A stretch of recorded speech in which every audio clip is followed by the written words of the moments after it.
This place is great, really comfortable.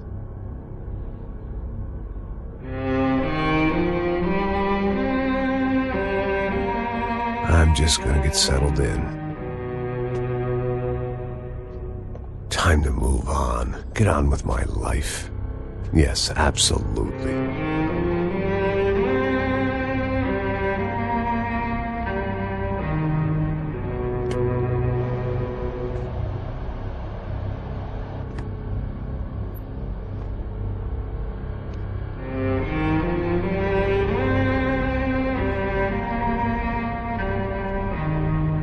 Now, like I said, it was a long time ago.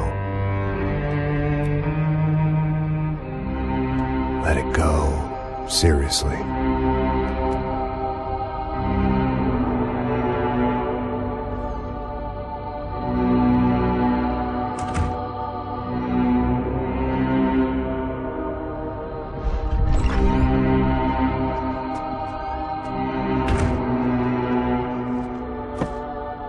Definitely more my style than Panama, or Hoboken, I guess.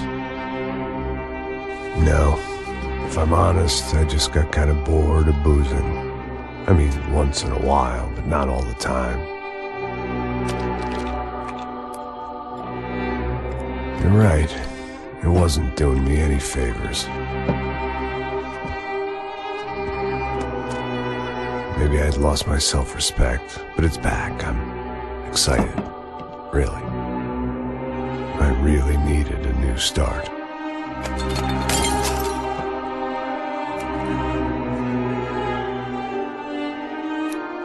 I think you're right. I think I am gonna like it here. It certainly ain't New Jersey.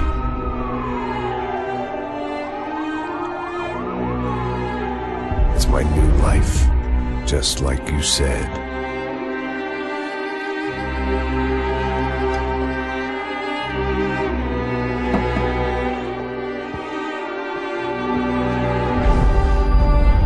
Listen, if you think I can still do a job, what have I got to lose? Apart from the weight. Very funny. Ha ha. Yes, that is a fake laugh, you jerk.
So I guess I've become what they wanted me to be.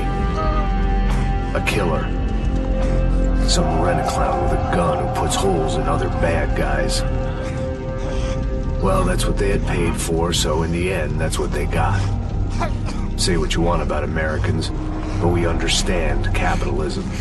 You buy yourself a product and you get what you pay for. And these chumps had paid for some angry gringo without the sensibilities to know right from wrong.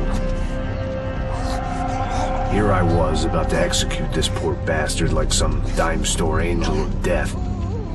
And I realized they were correct. I wouldn't know right from wrong if one of them was helping the poor and the other was banging my sister.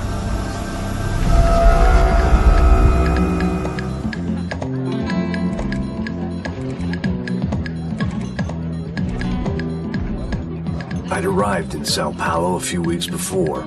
I was working a protection detail for the kind of people who need protection in a town like this. And what kind of town was this? One where I didn't speak the language and they didn't water down their drinks. So for now, we seemed to get along just fine. Of course, that was about to change. Hey, brother. Hey. How's the cocktail? It's scotch. I never mix my drinks. Well, at least not on duty. Something like that. Man, that favela is big. Yep. Nothing like the view of extreme poverty to make a penthouse cocktail party really swing. I guess they call it trickle-down economics. That's funny. It's supposed to be a charity thing. Drink and give money. I don't know, something for the kids. Hey, listen, man. We better look lively. This place is a nightmare. They just got cowboys running security downstairs, and something rotten in the air. That didn't mean much. There was always something rotten in the air. The family we were protecting were local celebrities, rich parasites with delusions of humanity. The kind of people who end up in glossy magazines or body bags, depending on how their luck runs. So where are they all? I see Rodrigo over there talking to that guy. Yeah, I don't know him. That guy next to him. He's some kind of cop. I think, I'm not sure. Serious, though. Big end cop, anti-gang sort of thing. I can't remember his name. So who's this guy? That guy's a plastic surgeon or some kind of surgeon. Tummy tucks and cock implants. Look at Marcel. Still dances like a fool. Guess that's what a European education and a coke habit will do for Ricky Martin look-alike. That's very funny, Max. Oh, excuse me.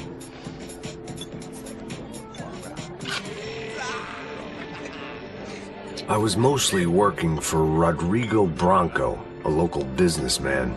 Built things, did some charity, had things named after him, won awards, owned things, people. One of the trophies he had won was his wife, Fabiana. She was hot and wanted to be dangerous. Some good genes trying to fight their way out of a cesspit. She'd married well and was now at leisure to regret her good fortune. They got along as well as any rich workaholic and his younger airhead wife tend to get along. They mostly ignored each other. She spent a lot of time with his cokehead younger brother, Marcello. He was a good-time guy if your idea of a good time was an expensive suit, a bottle of champagne, and nothing between the ears. The middle brother, Victor, had just walked in. He was a local politician. Guy was smoother than an oil slick on an iceberg and about as toxic. The rest of the crowd, I didn't know, but I could imagine the types. People who know if they drink enough, they won't have to feel guilty about their good fortune. Suddenly, things turned real ugly. Felt like our hangovers arrived right on cue.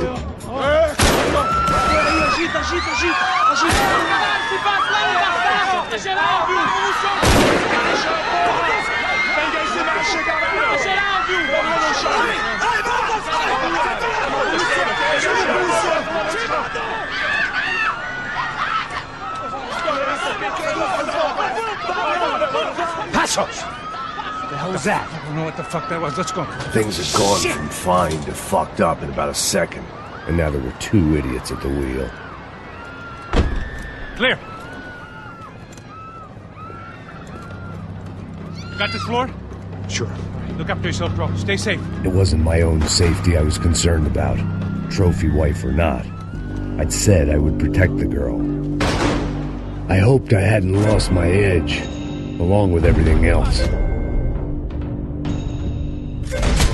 It was time to choose, a nasty fall or a bullet to the head.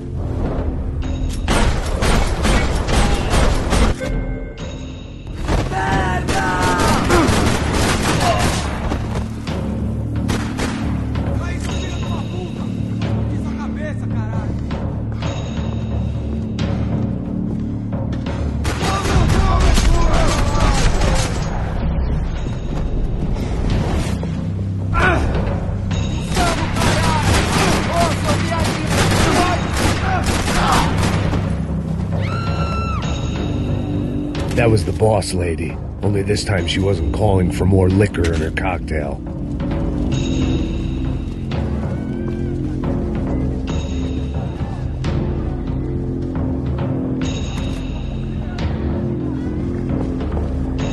She was out on one of the balconies, and I hoped, not about to be thrown off it.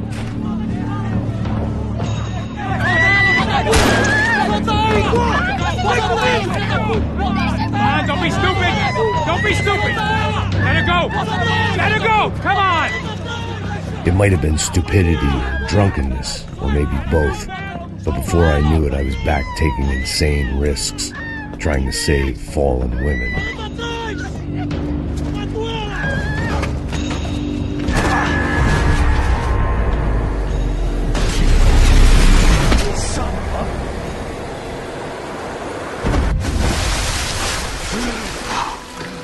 Tranquila! Tranquila! Nós cuidamos disso. Nice work! Now you need a hand? No, you? Where the hell's Rodrigo? I don't know, man. Thanks. Somebody's gotta go find him. Está tudo sob controle agora. Fica tranquila.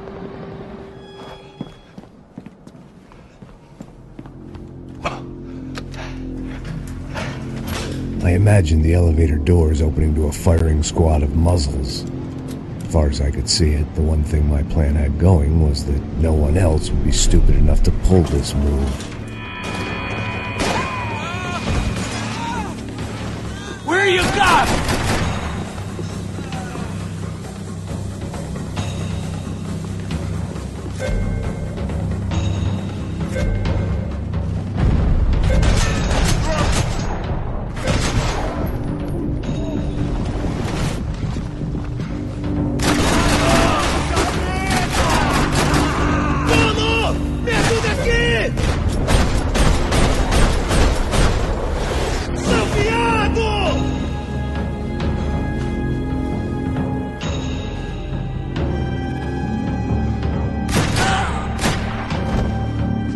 Dragging Bronco along would slow them down, but not much.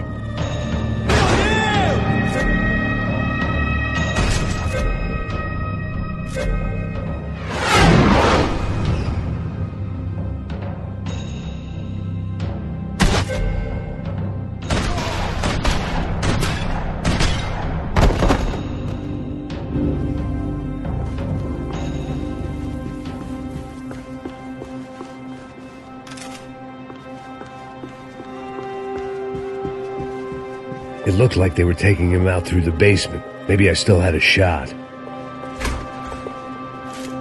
Rodrigo was too rich a prize for them to throw away.